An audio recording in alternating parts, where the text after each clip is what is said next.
안녕하세요. 반갑습니다. 사무자동화 산업기사 필기 2022년 1회 이번에는 이제 두 번째 과목을 살펴볼 겁니다. 저는 강의를 과목별로 하고 있고요. 여러분들도 학습하실 때 1과목에서 말씀드렸듯이 한 3개에서 5개 정도는 강의를 보시고 나머지는 문제은행 CBT로 보시기 바랍니다. 또 과목별로 이렇게 학습한다라는 거 잘 모르시겠으면은 1과목 2022년 1회 앞에 도입해 보면 학습 방법이 나와 있으니까 그걸 참고해 주시면 되겠습니다. 자, 그러면 이 과목 한번 볼게요. 이 과목이 1과목하고 연결되는 부분이 있어요. 그래서 문제가 이렇게 혼용되는 경우도 있고요. 특히 1과목 같은 경우에는 저 뒤에 있는 4과목이나 3과목에서 올라오는 경우도 있고, 2과목은 1과목하고 2과목하고 이렇게 비슷한 내용들이기 때문에 그렇게 살펴봐 주시면 좋겠습니다. 그러면 1과목은 사무자동화 시스템이고 지금 두 번째 과목은 사무관리 개론이기 때문에 그렇고요. 또 한 가지 그 말씀을 안 드렸네요. 이제 2026년부터 이 과목이 빠집니다. 행복하죠. 옛날에는 이게 이 과목이 여러분들 당락을 좌우하는 이 뭐라 그럴까 꽈락이지 꽈락. 너무 문제가 어렵게 출제돼 가지고 그랬었는데 최근에는 그렇게 어렵게 출제되지는 않고요. 또 다행히 2026년부터는 또 이 과목이 빠지게 되니까 2025년도에 준비하시는 분들은 보셔야 되겠지만 2026년도 보시는 분들은 이 강의는 보지 않으셔도 되겠습니다. 이 중요한 얘기를 안 할 뻔했네. 자, 첫 번째 문제 보겠습니다. 문서 정리의 기본 절차를 순서대로 나열한 것은 그랬어요. 우선 제일 먼저 문서가 들어와요. 내가 사무실이야. 공무원이라고 생각하는 게 제일 좋아요. 왜냐면 이 사무자동화에 나오는 내용들이 공무적인 공무원분들이 하는 그런 행정 전산망에 사용되는 그런 문제들이 많거든요. 법규도 그렇고요. 그래서 제일 먼저 우리가 문서가 들어와요. 그럼 어떻게 할까? 보관을 먼저 해요? 아니죠. 우선 분류를 해야 되겠지. 보통은 이제 처리 기한별로 분류를 합니다. 그죠? 5일 안에 끝내야 되는 거, 7일 안에 끝나야 되는 거. 여러분들 행정 업무 처리하시다 보면은 양식 뒤에 보면 이 처리 기한이 있어요. 그래서 그대로 이제 맨 처음에 분류를 하게 돼요. 이게 제일 먼저입니다. 그 다음에 여러분들이 이제 보관하고 보존. 이거 예전에 전 초등학교 때 기억나는데 자연보호와 자연보존의 차이는 무엇일까? 이런 거 시험 문제 나왔던 기억이 나요. 아직도 벌써 굉장히 오랜 시간이 지났는데. 자, 보관이라고 하는 거는 내 뒤에다가 캐비넷에 넣어놓는 거고요. 보존은 아주 오래 지속되게 10년, 20년 뒤에도 볼 수 있도록 뒤에 그 창고에다가 짱 박아 놓는 겁니다. 무슨 얘기인지 아시겠죠? 그래서 제일 먼저 뭘 해야 되냐면 보관을 먼저 하는 거예요. 그리고 나서 보존하고요. 그리고 폐기가 이루어지게 됩니다. 자, 보관이에요. 보관은 내 책상 뒤에 있는 캐비넷에 넣어놓는 거고요. 보존은 창고 있죠? 오랫동안 잘 보지 않는 애들인 거야. 이미 다 썼기 때문에 업무 처리에 다 썼기 때문에 대신에 나중에 이제 증거물로 사용한다거나 자료로 사용하기 위해서 하는 것을 우리가 보존이라고 이야기를 합니다. 자연 보존, 자연 보호. 요거 기억나시나요? 저 때는 저는 이게 너무 헷갈렸었거든요. 초등학교 때. 그래서 기억이 나는 것 같습니다. 그래서 제일 먼저 뭐 하느냐? 문서를 분류표를 작성해서 문서를 일관성 있게 분류를 해줘요. 됐죠? 보관은 문서 자료 처리 완결 후부터 보존되기 전까지의 관리를 보관이라고 해요. 보존은 좀 전에 말씀드린 대로 이렇게 보관이 되다 보니까 이걸 좀 더 장기적으로 가지고 있을 때 그때 그렇게 되는 거고요.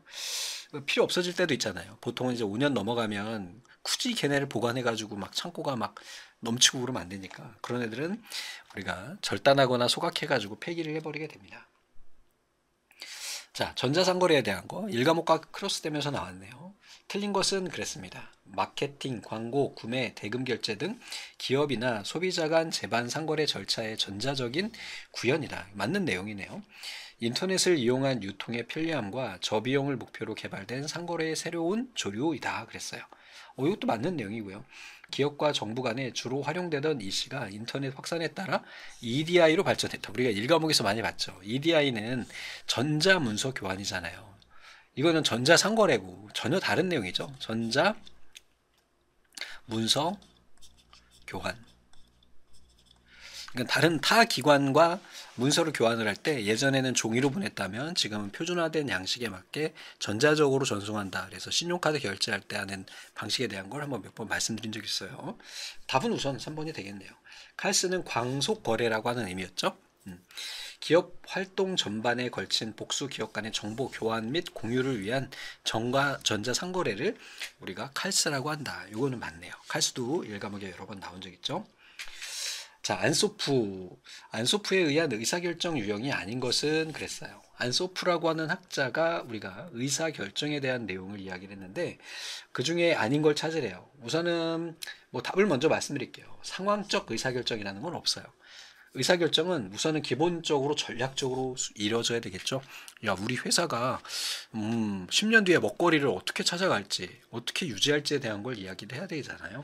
그리고 업무적으로, 자, 우리 번에 지금 어떤 당장 내일 처리해야 될 일이 있는데 그 일을 어떻게 해야 될까? 이런 것들 결정해 줘야 되겠고요. 또 관리적으로, 야, 이번에 인사 관리는 어떻게 할지, 아니면은 재무 관리는 어떻게 할지, 회사 내에서 일어나는 다양한 관리들을 어떻게 결정할지를 우리가 결정하는 것을 의사결정이라고 이야기하죠. 그래서 안소프의 경영 전략에 따른 의사결정은 거시적인 차원에서 전략을 개념적으로 정립했대요. 거시적이라고 하는 거는 산에서 우리 동네를 보는 거예요. 미시적이라고 하는 거는 우리 동네 골목을 돌아다니는 거죠. 그러니까 큰 그림으로 보는 것을 우리 안소프의 경영 전략이다. 그래서 여기에 의한 거는 전략적인 거 또는 관리적인 거, 업무적인 거 이런 세 가지로 구분된다는 거. 이것도 1과목에 출제된 적이 있었죠. 자, EDI 또 EDI도 나왔네요. 이게 전자문서 교환이고요. 특징 및 효과가 아닌 것은 그랬어요. 종이 없는 기업 거래 그랬어요. 거래처 간에 상호 합의된 메시지를 컴퓨터를 통해 상호 교환한다. 수신 측 컴퓨터에 도달한 데이터는 변환 및 재입력이 필요하다 그랬는데 EDI를 쓰는 이유는 뭐예요? 표준화된 양식이잖아요. 그러니까 양쪽에 서로 문서 교환에 대한 그 에너지 낭비를 줄이기 위해서 우리가 쓰고 있는 게 바로 EDI예요. 굳이 얘네를 데이터를 변환할 거면 왜 EDI를 쓰니? 그지? 우선 답은 그래서 3번이 되겠고요. 재고 관리에서 JIT, Just in Time. Just in Time 뭐예요? 지금 바로 즉시 처리 이런 의미예요. 전략을 도입해서 관리비를 절약할 수 있다 그거죠. 그러니까 문서 교환을 할 때 굳이 뭐 문서를 뭐 다시 옮겨 쓰고 또는 형태를 바꾸고 이런 거 하지 말고 그냥 전자적으로 표준화된 거 약속대로 우리 자료를 주고받자. 그럼 너무 빨리빨리 처리할 수 있잖아. 사람의 개입이 없어도 되잖아. 뭐 이런 거죠. 자, 25번입니다. 서류를 처리해야 할 날짜별로 철해 두었다가 처리해야 할 날짜가 되면 그 서류를 찾아 처리하는 방법은 이거는 일종의 이제 사무 통제라고 이야기하죠. 야, 우리가 한 달 동안 해야 될 일이 있는데 이거를 내가 너한테 업무 분장을 해줄게. 이런 거죠. 그래서 우선 여기에서 답은 1과목에서도 출제된 적이 있었죠. T클러 시스템입니다. 자, 어떻게 생겼느냐? T클러 시스템이 이렇게 생겼어요. 그래서 1일부터 시작해가지고 30일까지 쭉 나열이 돼 있고 그 날짜별로 너가 해야 될 일이 있는 거예요. 그래서 내가 만약에 10일이다 그러면 이 녀석을 꺼내가지고 내가 10일차에 해야 될 일을 처리하는 것을 뭐라고 한다? 바로 카드 색인 제도 또는 다른 말로 T클러 시스템이에요. 요거 두 개 용어가 번갈아 가면서 출제되니까 헷갈리지 마십시오.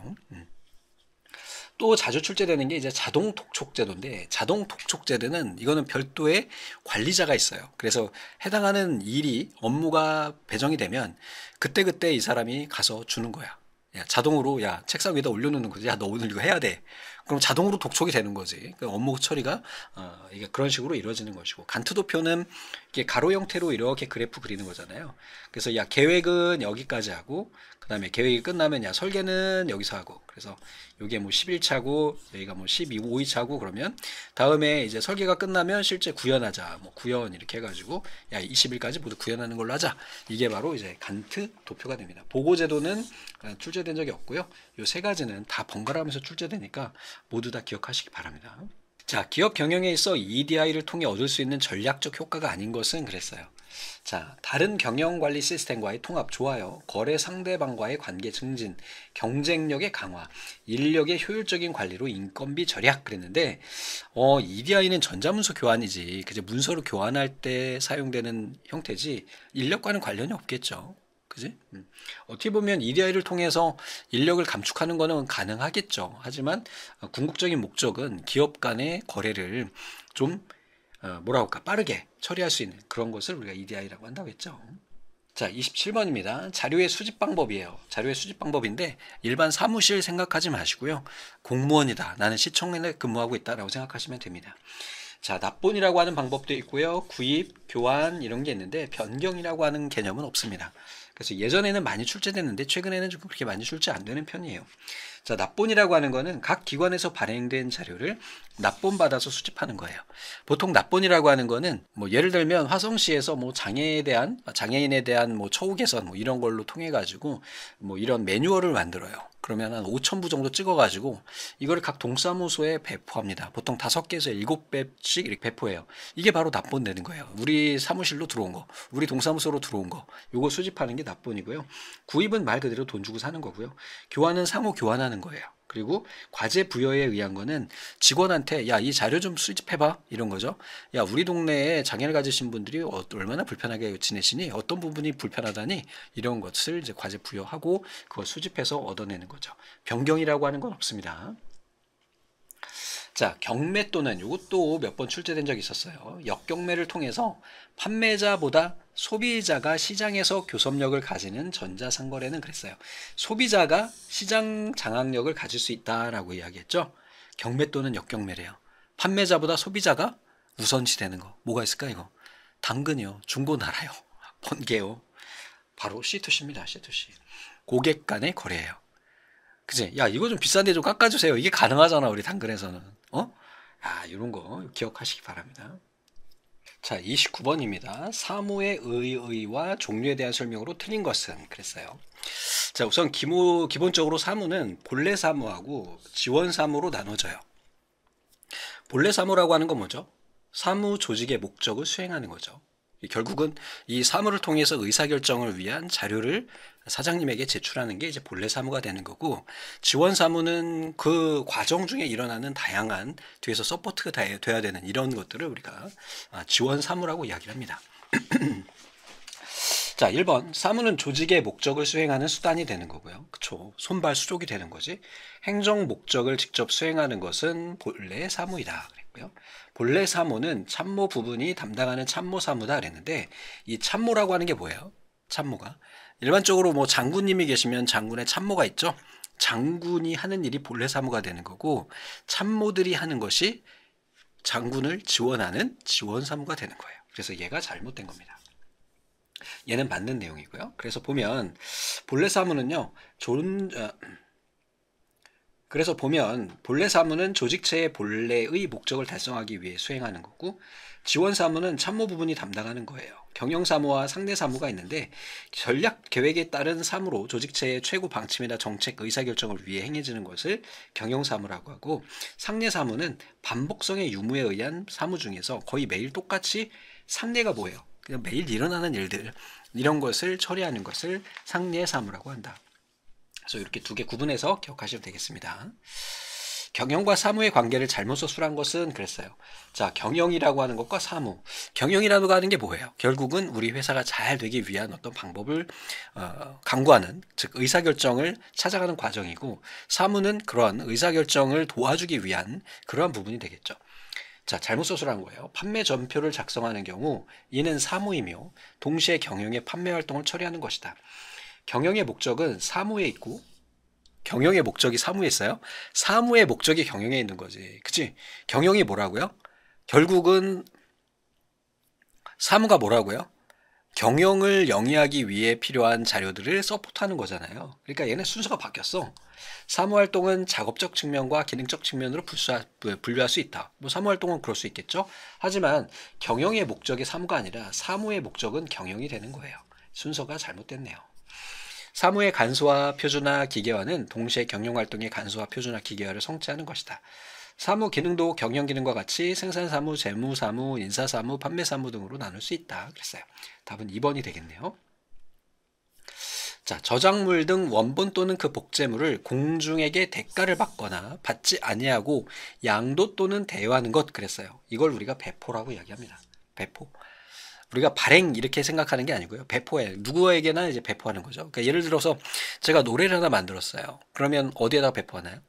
유튜브에 올리거나 또는 나는 돈을 받고 싶어. 그럼 그때는 어떻게 하나요? 멜론이나 벅스 이런 곳에 계약을 맺고 노래를 등록을 하겠죠. 그러면 많은 사람들이 그걸 보고 이제 듣거나 듣지 않거나 좋아요를 누르거나 좋지 않거나 누르거나 뭐 이렇게 되겠죠. 여기에서는 이제 배포만 기억하시면 돼요. 자, 이렇게 보시면은 우선 복제라고 하는 거는 예를 들어서 제가 이번에 앨범을 하나 냈어요. 그러면 CD를 한 100만 장 정도 찍을 거야. 그지? 이 과정 자체가 복제가 되는 겁니다. 그래서 프로그램을 유형에 고정시켜서 새로운 창작을 더하지 아니하고 다시 제작하는 것을 복제라고 이야기하고요. 개작은 원 프로그램의 상당 부분을 이용해서 새로운 프로그램을 만들어내는 거예요. 예를 들면 이런 거죠. 윈도우즈가 10이 있다가 11이 됐잖아요. 그렇다고 해서 우리가 이 윈도우즈 11을 처음부터 새로 만드나요? 그렇지 않아요. 윈도우즈 10 베이스로 윈도우즈 11을 업데이트 기능을 개선해 나가는 거죠. 배포라고 하는 거는 원 프로그램 또는 그 복제물을 공중에게 양도 또는 대여하는 걸 의미하고요. 발행은 프로그램을 공중의 수요를 충족할 수 있을 정도로 복제해서 공중에게 배포하는 것을 우리가 발행이라고 이야기를 한다. 여기 두 가지가 헷갈리실 수 있을 것 같아요. 배포하고 발행은. 결과적으로는 실제 배포라고 하는 거는 양도 대여하는 것을 의미하는 거고요. 발행은 그렇게 하는 행위를 실제 수행하는 걸 의미하는 거죠. 자, 부서장이 사무 간소화의 훈련을 받고 나서 부하를 훈련시켜 말단의 작업원에 이르기까지 진행한 다음에 실제로 사무 간소화하는 것으로서 밑에서부터 위로 향하여 자발적으로 바뀌는 사무 간소화 모형은 그랬어요. 자, 사무 간소화라고 하는 게 뭐죠? 우리 사무실에서 일어나는 불필요한 작업들을 줄여주는 것을 의미하죠. 복잡하지 않게 간단하게 가자라는 얘기 이제 간소화 방법인데, 간소화 방법이 몇 가지가 있어요. 자발적인 거, 비공식, 공식 프로그램, 문제 해결식, 순수 개선 개발식 이런 것들이 있는데, 우선 여기에서는 뭐 문제 보니까 자발적으로 바뀌는 뭐 이렇게 나오니까 자발적 접근 방법 이렇게 나올 수도 있는데, 그렇지는 않고요. 얘의 답은 순수 개선 개발식 접근형이에요. 약간 좀 어렵죠, 용어 자체가. 그렇다고 해서 얘가 자주 출제되느냐? 그렇진 않아요. 그렇다고 해서 다른 문제가 막 출제되느냐? 그렇지 않아요. 항상 이 문제야. 그래서 부서장이 사무 간소화 훈련을 받고 나서 직원들한테, 좀 예를 들면 대리한테 이야기하는 거지. 야, 저 복사기 쓸 때 좀 다른 방법이 없을까? 동선을 좀 바꿔보자. 뭐 이런 것들. 아니면 야, 공문서 같은 거 아니면 문서 처리할 때 철하는 방식을 좀 바꿔볼까? 막 이런 거죠. 그리고 나서 이제 이걸 가지고 또 대리님께서는 어떻게 하나요? 밑에 사원들한테 또 이렇게 안내 지시하는 것을 의미합니다. 요거를 순수 개선 개발 방식이라고 이야기를 해요. 자, 그래서 몇 가지 종류들이 있는데, 우선 자발적 접근 방법은 직원들이 스스로 개선한 아이디어를 내고 실천하는 방식이야. 근데 문제가 뭐냐면 얘는 부서장이 주도해. 좀 강압적인 부분이 있지. 야, 이거 니네 해야지. 이렇게 되는 거죠. 그래서 그렇게 이상적이진 않다라고 이야기하더라고요. 문제 해결식 접근 방법은 부하 상사 교관이 하나의 문제를 함께 토론하면서 문제를 해결해 나가는 방법을 의미하고요. 지금 이 문제처럼 상관이 교육을 통해서 말단 사원에 이르기까지 사무 간소화를 추진하는 것을 순수 개선 개발 방식이다 라고 이야기한다. 자, 공식 프로그램법은 경영자가 외부 전문가의 자문에 따른 프로그램을 단계별 사무 간소화를 추진하는 것을 공식 프로그램법이라고 이야기하고, 비공식 프로그램법은 전문가들의 조언 없이 각자의 개인적인 방법으로 사무 간소화를 추진하는 것이다. 그래서 우선 여기에서는 뭐 이렇게 순수 개선 개발 방식이다. 자, 33번입니다. 현대 경영을 정보화의 싸움이다. 그러면 얘는 드러코예요. 싸우고 있지? 술 많이 마시는 분들을 뭐라고 하나요? 드렁큰이라고 이야기하잖아요. 그치? 코 삐뚤어진 사람들은 드렁큰이라고 하지. 드렁큰 하신 분들은 어때요? 의식을 잃을 정도로 술을 드시지 않는 이상은 싸움을 막 걸고 다니지? 그렇게 생각하시라고 말씀드렸죠. 그래서 얘는 드러코가 답이 됩니다. 그래서 이런 싸움으로 보고 결국은 정보를 빨리 얻는 회사가 그 경쟁에서 이긴다라는 개념이 되겠죠. 요걸 이야기한 사람이 바로 드러코가 됩니다. 자, 드러코에 대한 내용 기억하시고요. 사무 표준화를 통해 얻을 수 있는 기대 효과가 아닌 것은 그랬어요. 사무 표준화예요. 사무를 표준화하게 되면 어떨까요? 일하기가 편해지겠죠. 규정이 없이, 가이드가 없이 일을 하다 보면 일이 너무 산만해지고 막 왔다 갔다 이런 부분이 있게 되잖아요. 그러지 않고 표준화가 돼 있으면 그 매뉴얼대로 순서대로 절차대로 쫙 일을 해나가면, 매번 그렇게 일을 해나가면 효율도 늘어나잖아요. 그래서 우리가 뭐 자동차 같은 거나 아니면 공장에서 컨베이어 벨트 쓰는 이유가 뭐예요? 표준화가 이루어졌기 때문에 가능한 거죠. 그죠? 이런 걸 의미하는 것이다. 관리자의 관리 활동을 편하게 해준다. 관리자가 직원들에게 대한 감독 시 통제를 더욱 철저하게 할 수 있다. 그래서 표준에 어긋나게 하면 안 되니까. 부서별로 평가 기준을 통일을 기할 수 있다. 사무원의 생산성 향상에 도움이 된다 했는데, 부서별로 평가 기준을 통일할 수는 없죠. 왜? 부서별도 하는 일이 다른데. 그럼 그 표준 기준 자체가 다를 거 아니야, 부서마다. 안 그래요? 야, 회계과하고 영업과하고 두 개의 업무 형태가 전혀 다르잖아요. 근데 어떻게 그걸 표준화해? 그지? 어떻게 평가를 해? 그런 거죠. 그래서 3번이 답이 됩니다. 문서 자료를 조직적으로 정리해서 일관성 있게 보존하는 제도는 그랬는데, 이거는 뭐 너무 쉽게 파일링 시스템이 되겠죠. 나머지는 뭐 안 보셔도 됩니다. 그래서 문서 자료를 조직적으로 잘 관리해 나가는 것을 파일링 시스템이라고 이야기한다. 자, 사무 조직의 집권화에 대한 설명으로 옳지 않은 것은 그랬어요. 자, 집권화와 분권화입니다. 집권화는 사장님 혼자 모든 걸 다 통솔하는 거야. 분권화는요, 이사회를 통해야 돼. 그치? 감사도 있고 막. 일반적으로 대기업들은 어느 정도 규모가 있으면 다 이사님들이 계시죠. 드라마 같은 경우 보면 그렇잖아. 뭐 사장님을 끌어내릴 때 이사회 해가지고 막 하고 뭐 이런 것들. 그런 관점으로 보시면 돼요. 자, 우선은 직권하는 한 곳에 모여 있다는 거예요. 사장님이 모든 걸 컨트롤해. 시간의 경제성을 높이고 작업은 양의 균일화가 가능해요. 의사결정에 있어 보다 상세한 정보 투입이 가능해요. 기계 설비의 유효 시간이 감소되고 소요 면적이 감소해요. 휴가 또는 질병에 의한 결근에 대한 적절한 조치를 취할 수 있어요. 우선 딱 봤을 때 한 곳에 모여 있게 되면 결국은 사장님과 사원들이 한 곳에 모여 있는 거야. 시간 경제성 높이고요. 작업량 균일화 가능해요. 또 휴가 갔을 경우에 A라고 하는 직원이 갔을 경우에 B라고 하는 사람이 대체할 수 있죠. 만약에 규모가 작은 회사 같은 경우에는 어떨까요? 만약에 3명, 4명이야. 근데 그 중에 A가 휴가 갔어.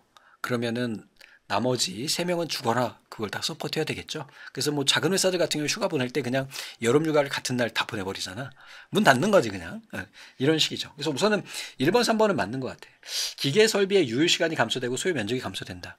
이것도 맞는 것 같아요. 왜냐하면 한 곳에 모여 있으니까 당연히 기계 설비를 좀 줄여줄 수가 있고 또는 뭐 얘를 나눠 한 100명 정도 직원이 되는데 얘를 25명씩 뭐 이렇게 지사로 나눠가지고 분리해요. 그러면 몇 개야 총? 4개의 복사기가 필요하지만 한 곳에 다 모아놓게 되면 복사기 하나만 있으면 되잖아. 그럼 유효시간이 당연히 줄겠죠.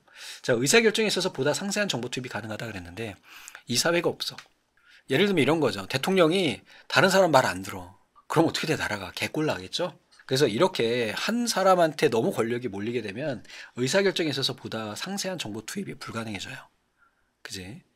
얘가 이제 사장의 어떤 마인드 차이긴 한데 이렇게 한 곳에 권력이 집중이 되면 이러한 좀 디테일하고 또는 우리가 고려해야 될 부분들을 좀 더 다양하게 바라보는 게 어려워진다. 그래서 2번이 답이 되는 거예요. 자, 직권화의 장점은 여기 우리가 좀 전에 이야기한 것처럼 쭉 나열이 되고요. 행정적 통제와 지도 감독이 쉬워지고요. 또 조직 내부의 부서 간의 업무 조정이나 지역적 격차를 시정하기가 쉬워져요. 중요한 사무 환경 요소로 볼 수 없는 것은 그랬어요. 우선 조명, 색채 조절, 고층 사무실, 공기 조절. 그렇죠? 고층 사무실은 이게 뭐 환경 요소로 보기는 어렵죠. 근데 사실 좀 고층 건물 같은 경우는 출근할 때 엘리베이터 줄 서서 올라가야 되잖아. 그치? 그래서 저희 회사도 15층 건물인데 저희가 9층을 이제 분양을 받았어요. 근데 사실은 막 2층 정도 받고 싶었어. 2층에 있으면은 만약에 엘리베이터가 막 밀리면 계단으로 올라가도 되잖아요. 근데 저희 회사 건물은 그 건물이 내 건 아니지만 그 건물이 15층 정도밖에 안 되기 때문에 그래 9층도 괜찮아 이런 거죠. 근데 만약에 30층 되는 이런 빌딩 같은 경우는 아래층이 좋겠죠. 3, 4층 정도까지. 그럼 직원들이 걸어서 올라올 수 있으니까. 자, 사무환경 요소에는 조명, 색채, 공기 이런 것들이 필요하고 이것에 대한 규정들이 쭉 나열이 됩니다. 종종 출제되는 아이들이고요. 자, 사무표준을 수행을 할 때 구비조건으로 틀린 것은 사무표준은 정확히 해야지 당연히. 사무작업과 근무조건을 분석하기 전에 만들어야 된다? 사무표준이 작업 내용과 근무조건을 분석하기 전에 만들어져요? 이거를 분석해야 나오는 게 표준 아니야? 그지? 이게 순서가 바뀌었다. 주기적으로 재검토 수정해야 되겠고요. 실제 적용에 무리가 없고 당사자인 사무원들이 받아들일 수 있어야 돼요. 그지? 일을 해보고 이거는 이렇게 맞추면 될 것 같아요. 라는 어떤 의견이 나오고 그런 것이 나오겠죠. 프로세스가 나오겠죠. 그러니까 애초에 정하고 하면 굉장히 복잡해지는 거야. 그렇죠. 그래서 우선은 답은 2번이 된다. 자, 됐고요. 상시 작업하는 장소 중에 보통 작업이래요. 자, 조도는 럭스가 조도죠. 밝기는 어느 정도 돼야 되느냐라는 건데 얘는 답이 150입니다. 종종 출제되는 아이고 자, 기준을 보면 얘는 산업안전보건기준이라고 하는 별도의 규정이 있습니다. 거기에 정해져 있는 거예요. 그래서 기타 작업은 75럭스 이상이고요. 보통은 150럭스, 300, 750 이렇게 더블로 올라가죠. 이거 기억하시면 됩니다. 초정밀도 하나 기억하세요. 출제된 적 있습니다. 그래서 보통 작업은 150, 정밀은 300, 그 다음에 초정밀은 750 이렇게 되는 거죠. 현실적으로 달성 가능한 표준을 설명한 것이 아닌 것은 그랬어요. 최상의 작업 환경 속에서 달성 가능한 표준. 보통 작업자들이 열심히 노력하기만 하면 달성 가능한 표준. 작업이나 작업 환경을 과학적으로 분석해서 엄격하지만 달성 가능한 표준. 근로자에게 동기를 부여할 수 있고 객관적으로 성과를 평가할 수 있는 표준 그랬어요. 현실적으로 달성 가능하다라는 거는 일반적인 상황에서 달성 가능하다는 얘기잖아요. 최상의 작업 환경 속에서 이거는 너무 표준 자체가 높아지잖아요. 그래서 얘가 잘못됐다 이렇게 보시면 되겠습니다. 자, 그래서 여기까지 해가지고 우리가 이 과목을 살펴봤고요. 여러분 또 문제은행 통해가지고 틀리지 않도록 반복 작업해 주시면 되겠습니다. 긴 시간 고생 많으셨습니다. 감사합니다.